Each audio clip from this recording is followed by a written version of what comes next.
Good morning all of you. I hope you all are fine. तो हम DSSB के TGT PGT के questions करेंगे आज, जो कि PYQs हैं। हम इसके 3 पार्ट ऑलरेडी कर चुके हैं। आज हम इसका 4th पार्ट करेंगे। Okay, and this is the last part. Question number 1, the cash difference between the selling of a motor bike at a profit of 8% and 10% is 25। तो उसने बोला है कि हमने एक मोटर बाइक को सेल किया है, तो प्रॉफिट पहले हो रहा था 8% का, मीन्स मैंने वो 108 का बेचा, और बाद में दूसरी मोटर बाइक हमने जो बेची उसका जो प्रॉफिट हो रहा था वो हो रहा था 10%, मीन्स हमने वो 110 की बेची है। ये बोल रहा है कि उन दोनों में डिफरेंस 25 रुपीज का है, जबकि अगर हम यूनिट वाइज देखें तो डिफरेंस कितना आ रहा है, 2 रुपए का। तो 2 यूनिट किसके इक्वल हो गई, 25 के, क्योंकि इन्होंने डिफरेंस दिया 25। तो बोल रहा है रेशो निकालना है दोनों के सेलिंग प्राइस का। हमें पता है ये सेलिंग प्राइस पहले का ये है और दूसरे का ये है 110। ओके, तो 2 यूनिट अगर 25 के इक्वल होंगी तो 1 यूनिट किसके इक्वल होगी, 25/2 के इक्वल होगी। अब हम इस यूनिट को यहाँ पर रख देंगे, 108 से मल्टीप्लाई कर देंगे और 110 से मल्टीप्लाई कर देंगे। तो देखिए क्या आता है, 108 इंटू 25/2 रेशो 110 इंटू 25/2। तो बहुत ईजी है, ये तो कट ही जाएगा। ठीक है, हमारा बचा 2 5 जा 10, 2 4 जा 8, 5 5, 54 रेशो 55। तो पहला इसका करेक्ट आंसर हो जाएगा।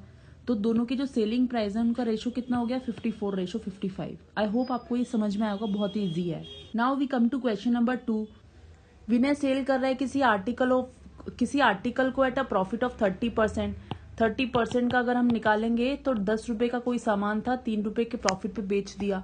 10 रुपए का कोई सामान 13 रुपए का बेच दिया। ठीक है, अगर बोथ कॉस्ट प्राइस और सेलिंग प्राइस को 40 से रिड्यूस कर दिया जाए, ये कॉस्ट प्राइस है, ये क्या है, सेलिंग प्राइस। अगर दोनों को 40 से रिड्यूस कर दिया जाए, मीन्स 40 रुपीज इसमें से भी माइनस कर दिया जाए और 40 रुपीज इसमें से भी माइनस कर दिया जाए, तो प्रॉफिट आ जाएगा 40% का। तो अब हम देख लेते हैं, ये हमारी यूनिट्स हैं, याद रखिएगा 10 और 13, और 40 ये रुपीज में है, इसलिए हम इसको डायरेक्ट माइनस नहीं कर सकते हैं। तो इसने बोला है कि हम कॉस्ट प्राइस और सेलिंग प्राइस में से 40 माइनस करेंगे। कॉस्ट प्राइस मान लीजिए हमारे पास 10x है, तो 40 लेस किया। ऐसे ही हमने सेलिंग प्राइस में से 13x में से 40 लेस किया, तो ये हमारा सेलिंग प्राइस आ गया, ये हमारा कॉस्ट प्राइस आ गया। बोला है कि प्रॉफिट हो जाएगा अगर हम 40% का, तो प्रॉफिट परसेंटेज का फॉर्मूला पता ही है हमें, profit upon CP into 100। Profit हो जाएगा 40% का। प्रॉफिट कितना होता है, प्रॉफिट होता है SP माइनस CP। तो ये SP है, ये CP है, हम माइनस कर देंगे। 13x minus 40 minus 10x minus 40। Okay, CP कितना है, 10x माइनस 40 इंटू 100। ये कैलकुलेशन थोड़ा बड़ा हो जाएगा, तो हम इसको कैलकुलेट कर लेंगे। -40 हो जाएगा, ये +40 हो जाएगा क्योंकि बाहर माइनस है, तो 40 हम काट देंगे। माइनस का 10x बचा और 13x बचा, 13 माइनस 10 3x हो गया, अपॉन 10x माइनस 40। ओके, ये 40 रहेगा। प्रॉफिट परसेंटेज इसको हटा दीजिए, प्रॉफिट परसेंटेज 40 दिया हुआ है। ओके, इंटू 100, इसको हम यहाँ से काट सकते हैं 2 5। ओके, अब हम इसको सॉल्व कर लेंगे, ये इधर चला जाएगा, तो ये हो जाएगा 20x minus 80 is equals to 15x। Okay, and 20 minus 15 5x is equals to 80। x कितना आ गया, 16। x आ गया हमारे पास 16। तो इसने पूछा था इनिशियल कॉस्ट प्राइस कितना होगा। इनिशियल कॉस्ट प्राइस था 10 और 16 आ गया है x का आंसर। तो हमने 10x किया था, तो 10 इंटू 16 इज इक्वल्स टू 160। ये रहा, option D is the correct answer. Initial cost price उसका 160 था।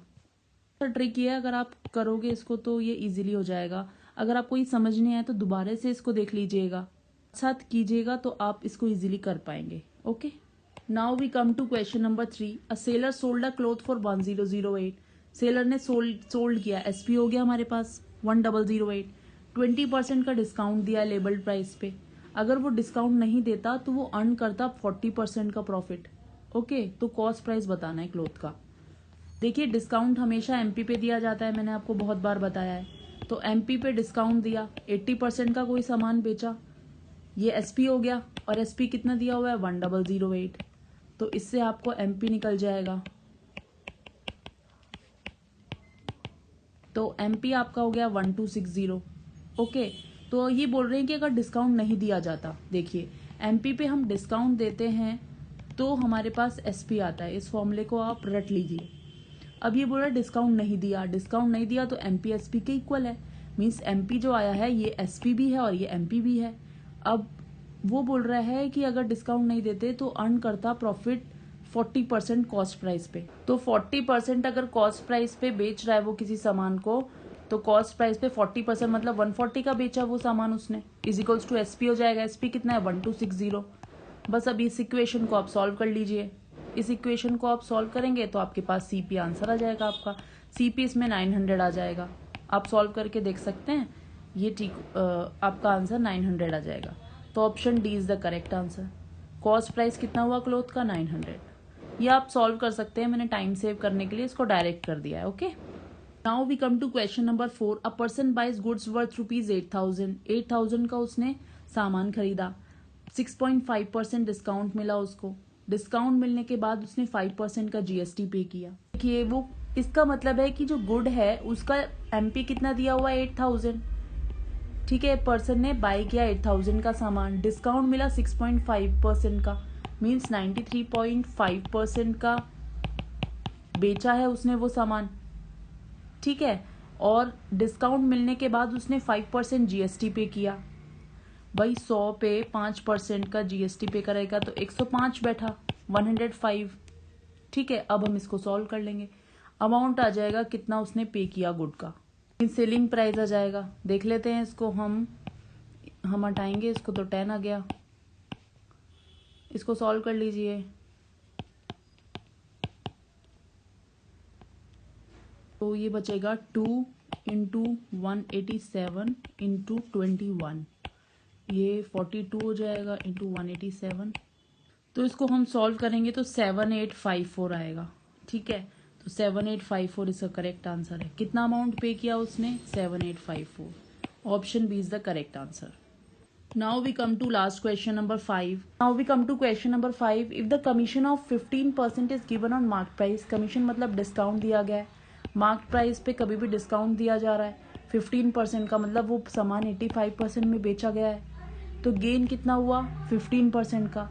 गेन हमेशा सीपी पे होता है, 15 मतलब 115 का वो सामान बिक गया है। तो हम इन दोनों का रेशियो निकाल सकते हैं। ये हम कट करेंगे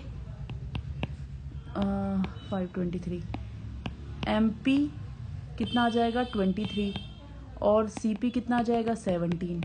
ठीक है, इसको ध्यान रखेंगे। तो अब ये बोल रहा है if the commission is increase to 18%, commission बढ़ा दिया 18%, मतलब डिस्काउंट कितना दिया 18%, मतलब 82 का वो सामान बेचा और डिस्काउंट हमेशा एमपी पे होता है, तो गेन कितना होगा ये पूछा है। गेन हम निकाल देंगे, गेन हमेशा हम सीपी पे निकालते हैं, अपॉन 100 हो जाएगा। ठीक है, एमपी में वैल्यू रखेंगे 23 की, सीपी में वैल्यू रखेंगे 17 की। तो देखिए ये इक्वेशन हमारे पास आ जाएगी। मैं इसको रब कर देती हूँ यहाँ से। हम इसको सॉल्व करेंगे 23 into 82/100 is equals to 17 into gain upon 100। 100 से 100 हमने काट दिया, 23 को 82 से मल्टीप्लाई करेंगे, क्या आएगा, ये आएगा 1886 is equals to 17 into gain. ठीक है, इसको डिवाइड करेंगे, 17 आ जाएगा इधर, 17 से हम डिवाइड करेंगे 16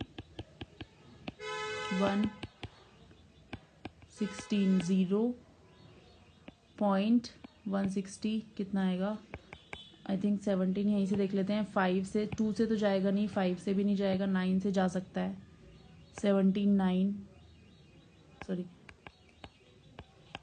153, हाँ 9 से चला जाएगा, 153.7। ठीक है, 110 हमारा गेन कितना आया 110.9। दूसरा पेन यूज कर लेती हूँ मैं, 110.9 और 100 रुपये तो इसमें सीपी है, तो हमारा गेन कितना हो गया 100 रुपये अगर हम माइनस करेंगे इसमें से तो हमारा गेन हो गया 10.9%। आ गया हमारा option 10.9% is the correct answer. तो अगर वो डिस्काउंट देगा 18% तो उसका गेन कितना होगा 10.96%। तो ये कुछ क्वेश्चंस थे, बहुत ही इंपॉर्टेंट क्वेश्चंस है जो डीएसएसबी में ऑलरेडी पूछे जा चुके हैं। अगर आप इनको रिवाइज करेंगे अच्छे से और बार बार करने की कोशिश करेंगे, अगर आपको नहीं भी समझ में आ रहा है बार बार करने की कोशिश करिए। अगर फिर भी नहीं समझ में आ रहे हैं तो you can ask your any doubt in the comment section. Okay. Profit and loss बहुत ही इंपॉर्टेंट है आपके DSSB के लिए, इनको प्रैक्टिस करते रहिए and you will definitely sail through this exam. Thank you. And if you are liking my channel, please subscribe to it, share with your friends. Don't forget to comment and like.